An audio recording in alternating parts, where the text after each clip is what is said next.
আসসালামু আলাইকুম। তো আজকে আমি দেখাবো আপনাদেরকে মসজিদুল কুবা। এই মসজিদটি মদিনায় অবস্থিত।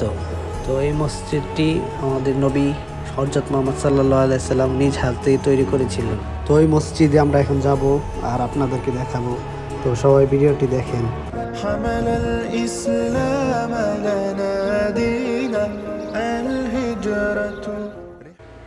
এটাই মসজিদের নিম্বর। এখানে আমাদের নবী দাঁড়িয়ে নামাজ পড়েছেন।